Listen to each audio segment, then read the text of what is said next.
Hello everyone, welcome to the DBS Spring Conference 2024.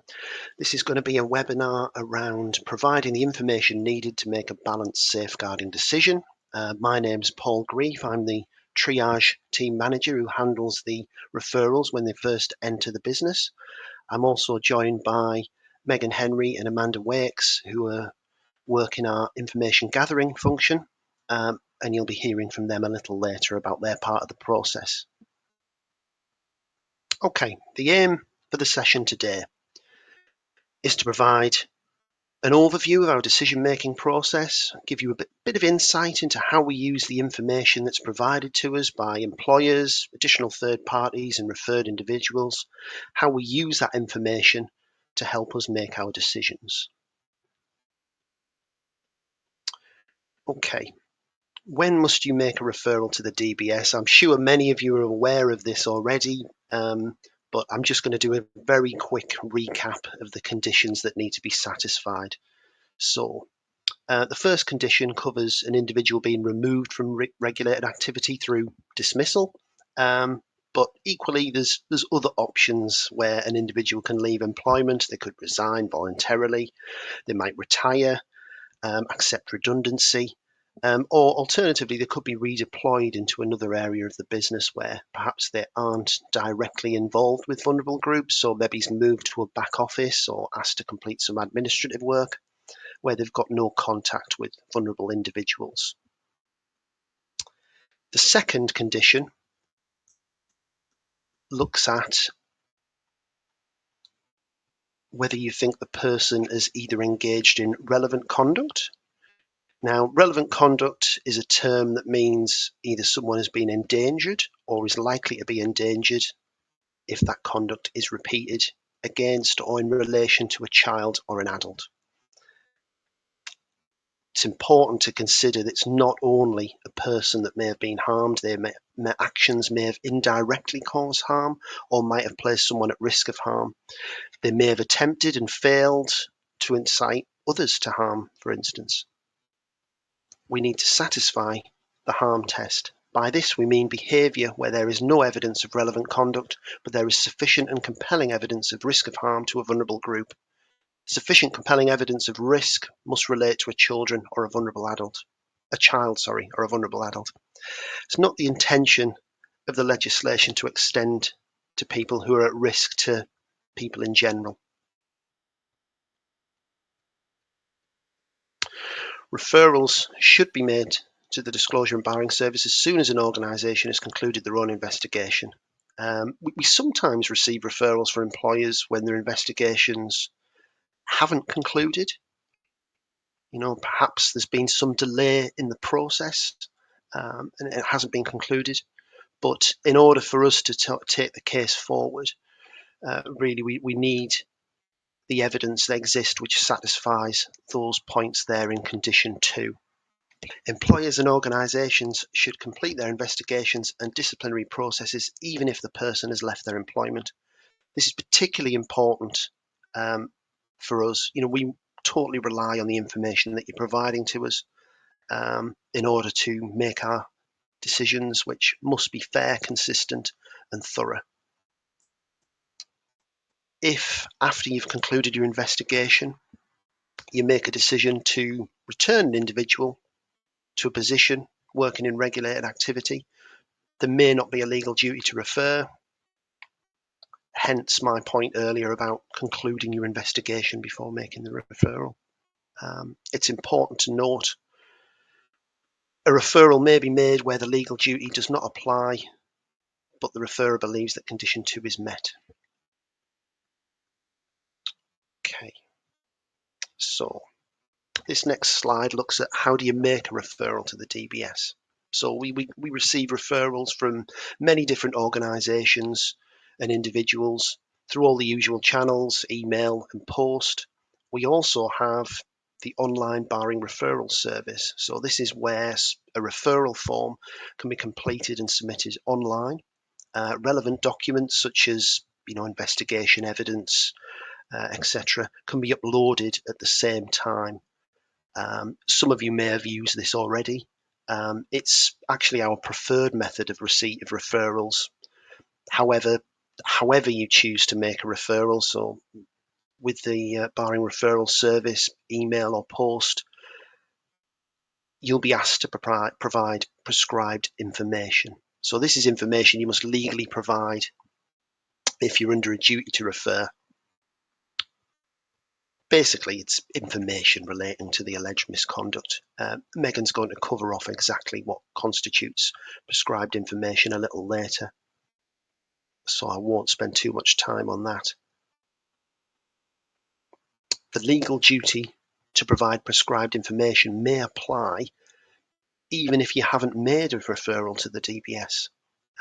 So for example, the DBS may come to you as a previous employer of an individual who's been referred to us.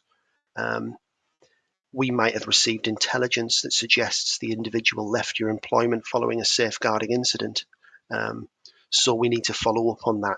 It's not, we don't go fishing for information. We would only come to you if we had sound intelligence that a previous safeguarding incident had taken place. But you may be asked to provide some information in that scenario too. If you can provide us with as much relevant information as you can, that is hugely helpful to us. The quality of the information that's provided to us helps us make fair, consistent, and thorough barring decisions. If, during the course of our consideration, we decide to place an individual on the barred list, then any information that we receive could be disclosed to the referred individual. I know that causes some people a little bit of anxiety. There's always a lot of concern around data protection and what's happening with information. And just to assure you, we do take steps to ensure individuals are protected, if appropriate to do so through redaction. I think that that'll be touched on a little bit further in the presentation as well. There's no need to worry about the information. You can be confident that if you're sending information to a .gov.uk email address, however sensitive that information may be, it will be secure. Okay, referrals, the gold standard. The quality of referrals we receive do vary, I've got to be honest. Gold standard referrals are the ideal aim. It's what we'd like to receive in every single instance. We want to see these referrals with all the relevant information necessary for us to make a balanced and safe, defensible decision.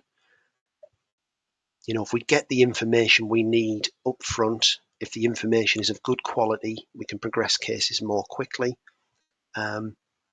Gathering information, it is necessary, but it's time consuming. And all of that time, whilst we're gathering that information, could be time where potentially we've got someone continuing to work in regulated activity. So, the sooner we can get that information, the better for us. So we're always trying to aim for that gold standard referral if possible. Okay, there's a lot going on this slide in relation to referrals, but I will try and give you a bit of an overview of it. It essentially just kind of covers what happens when a referral comes into the business and how we deal with that. The main route is direct referrals. So this can be from regulated activity providers such as schools, adult care homes, but we also get referrals from many other sources too, including members of the public. Anyone can refer to us. For example, we have received referrals from members of the public who've perhaps witnessed, vulnerable adults being abused whilst out in the community and have felt the need to kind of report that and follow up on it with us. In those scenarios, we probably need to conduct some information gathering, but, the option is there for anyone to refer. So we receive the referral into the business.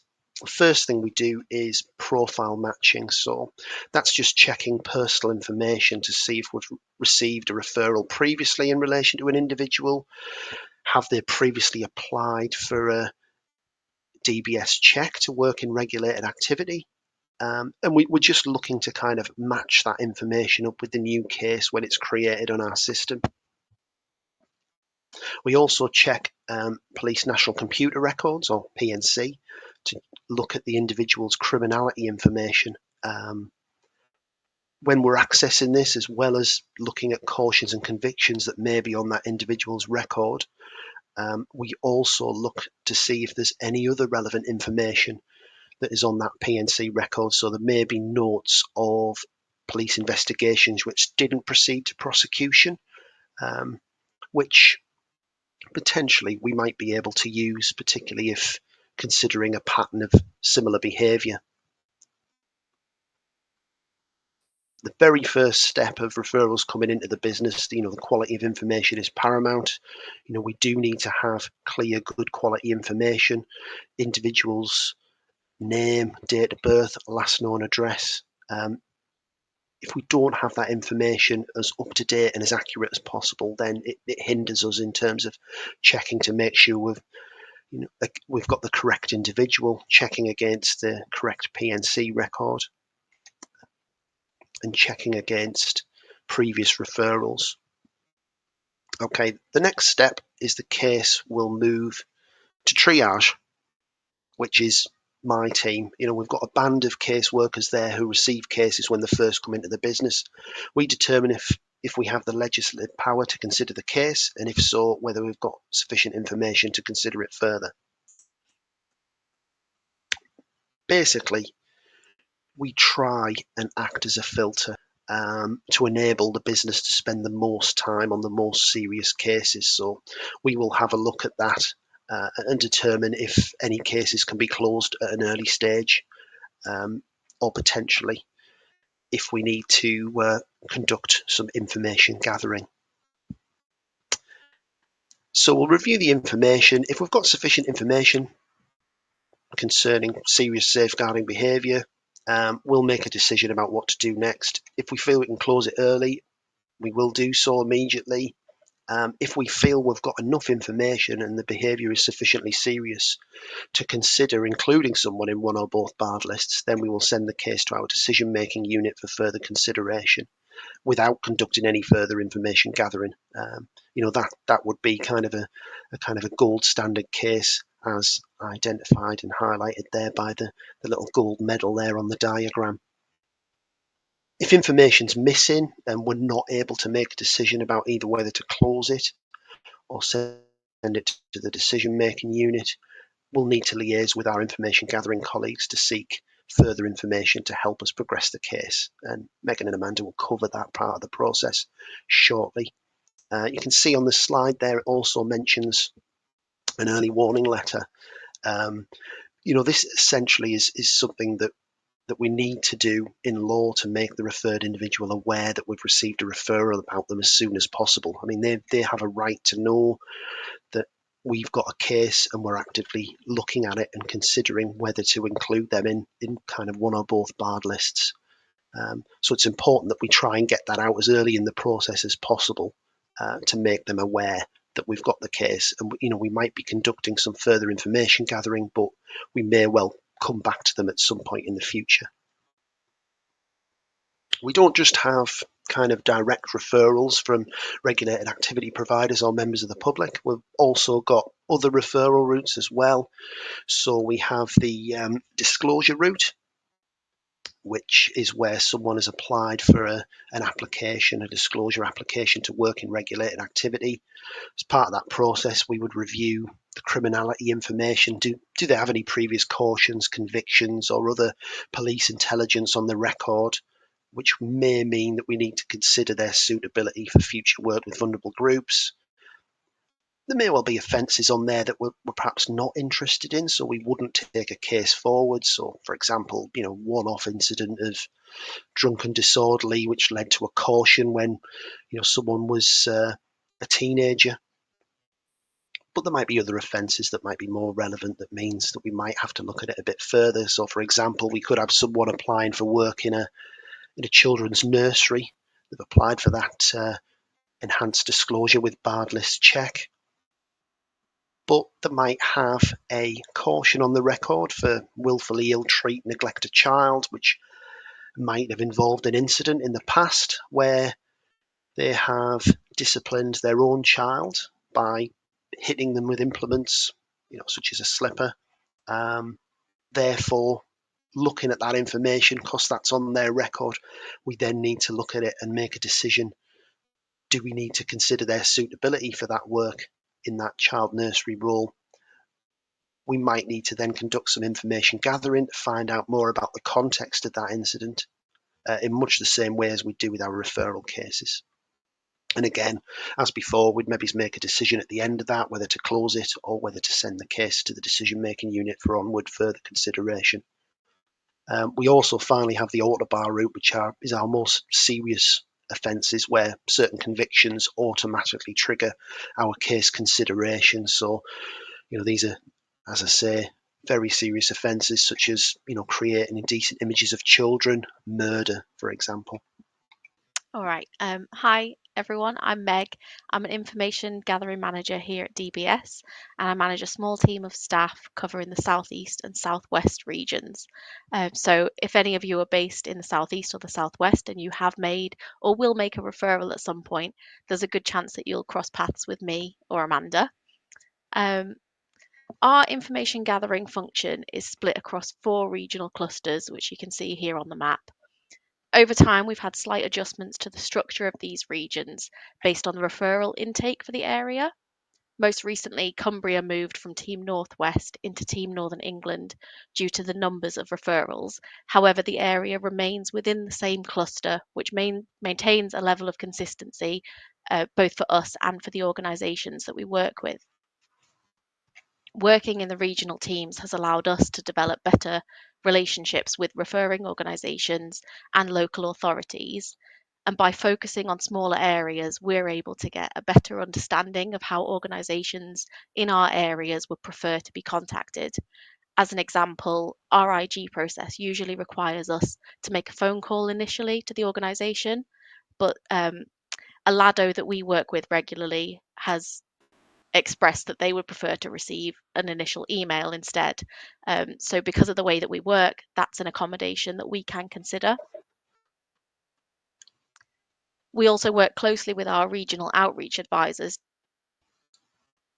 to highlight areas where could help to foster better working relationships for information gathering purposes. We work alongside the regional outreach a lot, and that has improved our response times and the overall quality of referrals.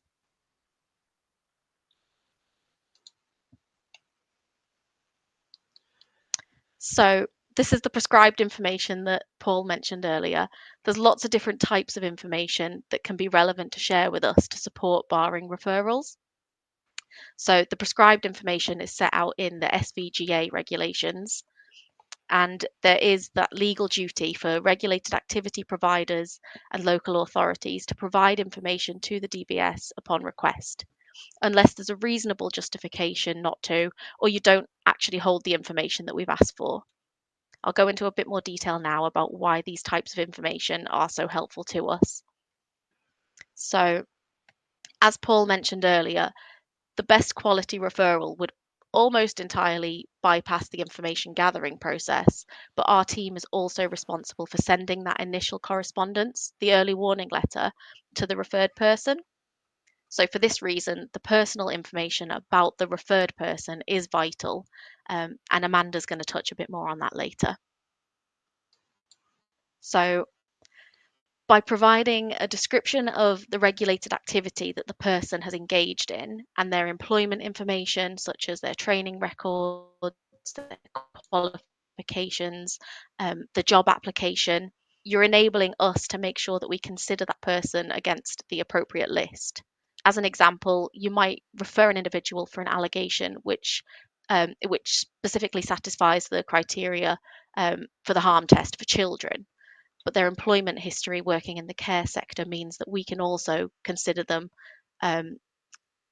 barring them from engaging in regulated activity with vulnerable adults due to the transferability of risk. In terms of the information relating to a person's conduct, the details of any investigation and any disciplinary measures taken, we would always recommend that you send as much as you possibly can and let us decide what's relevant to our decision-making process. So any information that we rely upon in our decision making will be shared with the referred person, but it's really important to highlight that we do redact any third party information before this is shared. So you don't need to worry about that, although you do have the option to redact documents before you send them in, as long as it's clear enough for us to understand. It's also incredibly helpful if you're able to let us know where you don't hold information. So this applies whether you're the person making the initial referral or you're responding to an information gathering request. The sooner we know what you don't hold and that we can receive what you do hold, the sooner we can progress the case to the decision making unit and we can mitigate potential safeguarding risks. Another point we'd really like to highlight here is this bubble in red regarding details of action taken, such as allegations being referred to the police. So when providing details of action taken, it's really helpful if you can provide as much detail as possible, such as the name of the police force, any officers that were involved, any crime reference numbers if you've got them, or as an example, details of any social workers that you know were involved. If you don't have their contact details, even just a name can be really helpful for us when we then contact that local authority for information. The information provided, either in a referral or in response to an information gathering request, can then lead us to potentially other relevant information that exists. In practice, the DBS doesn't carry out its own investigations, so we do rely on those undertaken by appropriate organisations, such as employers, police, professional regulators, maybe like the General Medical Council.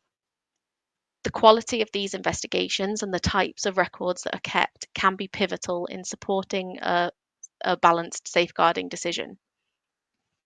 We only seek information that we believe will be relevant and necessary to help us make that barring decision.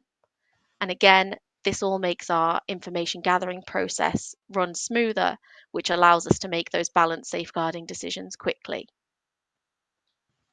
So information gathering really depends on our ability to make efficient contact with appropriate stakeholders. And Amanda is just going to tell you a little bit more about that now. Thanks, Meg. Okay. So there are 3 sets of contact details that we need in a referral. The first is the referred person's. It's important to have as many details as possible, including their full name and date of birth, to allow us to match them against any previous referrals we've received, or, where applicable, a criminal record. It's also important that we have full address details and, where possible, the date that it was confirmed as valid or the last time the individual was successfully contacted there. This helps us initiate contact with the referred person sooner, as we're required to inform them of the information we hold about them under GDPR. It also helps ensure that any sensitive information or documents are sent to the correct person.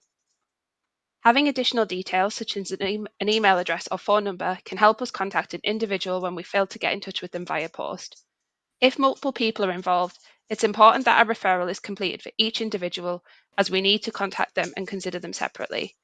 The second set of contact details relate to the referring organisation. The contact provided should be the person who is best placed to provide any additional information we might request.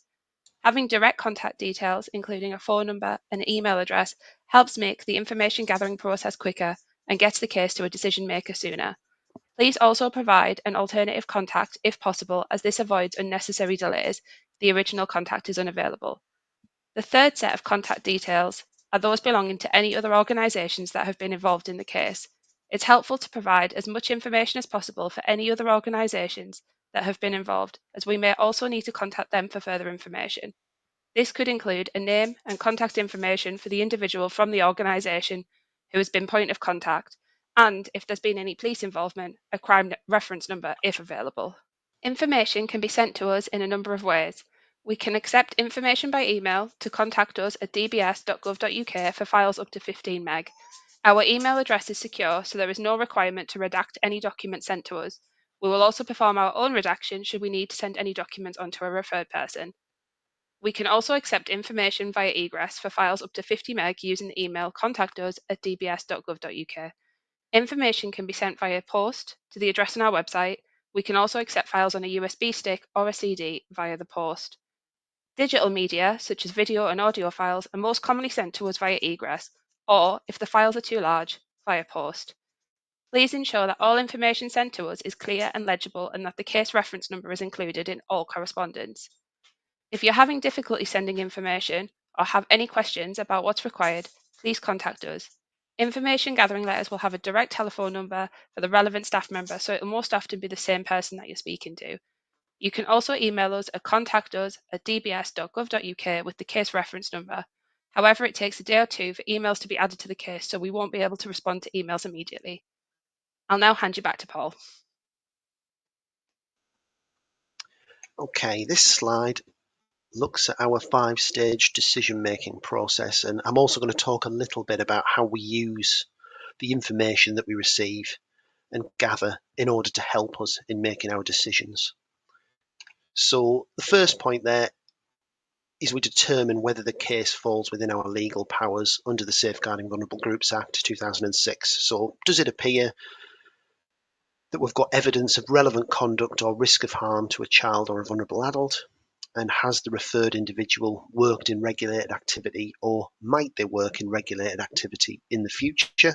If we satisfy that initial assessment criteria, then the case will proceed to the next stage. So stage 2 is our establishing our facts. So when all relevant information is gathered, we will assess it to determine whether relevant conduct is proven on the balance of probabilities or whether risk of harm has been established. So essentially, we draw together all the evidence and look to formulate conclusions from it, phrasing allegations to determine what behaviour we believe we can prove on the balance of probabilities. Balance of probabilities is just more likely than not to have occurred. So for example, we might have a referral involving a service user. We'll call her Mrs. Jones. She might be exhibiting challenging behaviour. She attacks her carer, Mr. Smith. Mr. Smith then retaliates by slapping her. We're going to have various different conflicting witness statements, possibly a denial from Mr. Smith, other people who were present at the time, what they did or didn't see. We then will look to kind of determine what we believe happened with regards to that incident. So, for example, we might find it proven Mr. Smith did slap Mrs. Jones 3 times in response to her attacking him. But we might not be able to prove other aspects of the incident. So we might not be able to prove that he then went back to Mrs. Jones and tried to attack her again after being pulled away by some colleagues. So the information we receive is, absolutely crucial in enabling us to make findings in order to progress a case. That's why, even when an individual resigns, it's still best practice to continue the investigation, take the statements, hold a disciplinary investigation to, determine what you might have concluded had the individual remained in employment. Without that evidence, it's difficult for us to formulate the findings needed to progress a case. Equally, sometimes the context around some of these incidents that comes out during a disciplinary process can be really key for us. We might have an incident involving a service user, for instance, who's trying to get out of bed alone. They might have shouted for help from a carer who hasn't come to help them. Tried to get out of bed, they've fallen on a hard floor and sustained some injury. They've then screamed for urgent help. You might expect someone on the scene, the first thing they would do would be not to move them, check them for injury first. However, in this scenario, the carer might move the service user, potentially, maybe causing some bruising or, causing a more severe injury as a result. On the face of it, that might not look like great behaviour. We've got a service user who's sustained an injury, and the carer has potentially exacerbated that injury by their actions. But we might get additional context around the incident that comes out during the course of a disciplinary investigation. So it could be that the carer had been responding to a call buzzer up the corridor, so we're going to help a colleague. So that's why they didn't initially respond when the service user was shouting for help to get out of bed. When they actually then arrived in the room, the service user might have insisted on being moved. They might have been naked, they might have been uncomfortable, and wanted their dignity protecting. So they might have pleaded with the carer to move them and make them feel comfortable immediately. The carer may well have just reacted to that and took a quick decision to comply with the service user's wishes. So, that kind of extra information around the incident could put a slightly different spin on exactly how the incident has played out. So that could have a big impact on how we take the case forward and potentially lead to sort of slightly different outcomes. Earlier on, Megan touched on sort of redaction of information, redaction of documents, and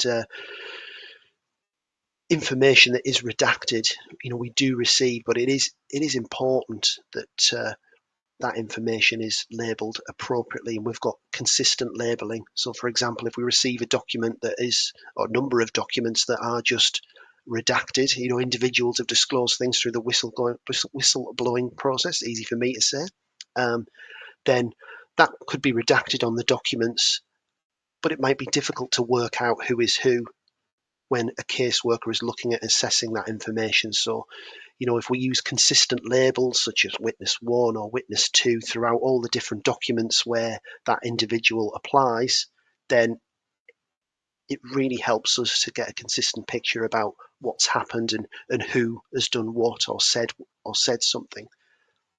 It can be quite confusing if we just have lots of redacted information without it being clear who is who. Once we've established our findings, we move on to stage 3, which is our structured judgment process. So this is an internal risk assessment tool, which, based on all the relevant information, we use to determine whether there's a future risk of harm to children or vulnerable adults. We look at various factors to determine what is the most likely explanation for an individual's behaviour.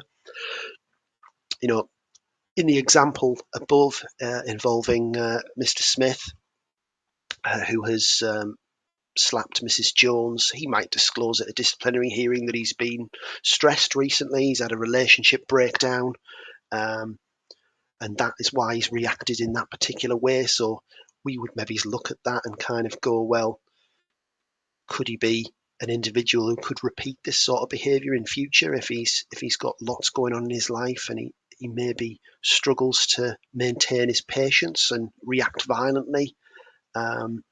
It could simply be a matter that he was seeking to get revenge because Mrs. Jones has hit him, he wanted to hit her back. So there could be a number of different factors that we would look at in that kind of risk assessment and look to try and see what has likely motivated the behaviour, what's the most plausible explanation, and whether that makes them a risk of repeating that behaviour again in future.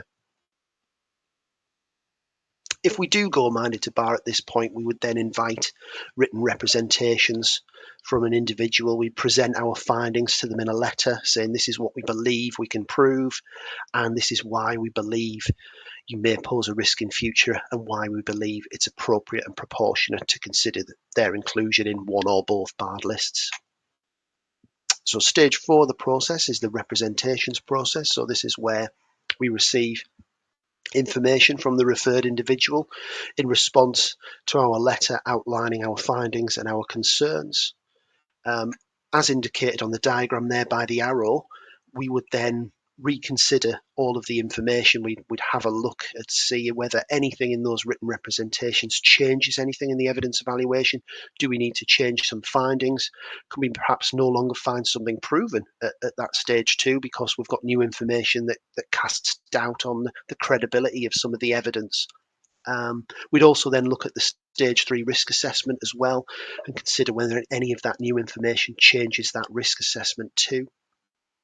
The referred individual might also provide evidence that challenges the test for regulated activity at this point. So they might provide some evidence that shows actually they don't satisfy the test for regulated activity for one of the lists.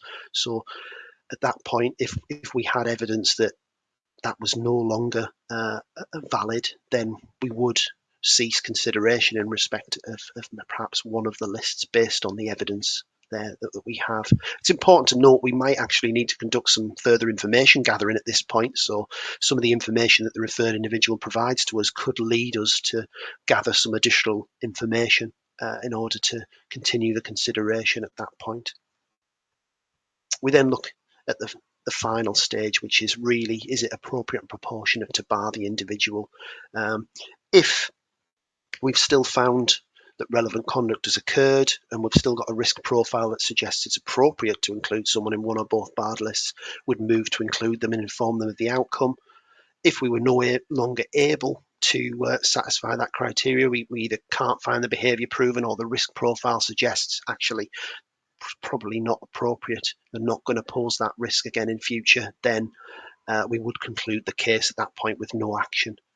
If we were to include someone in the barred list at this point, they would get a window to appeal that decision, which would be heard by an independent tribunal.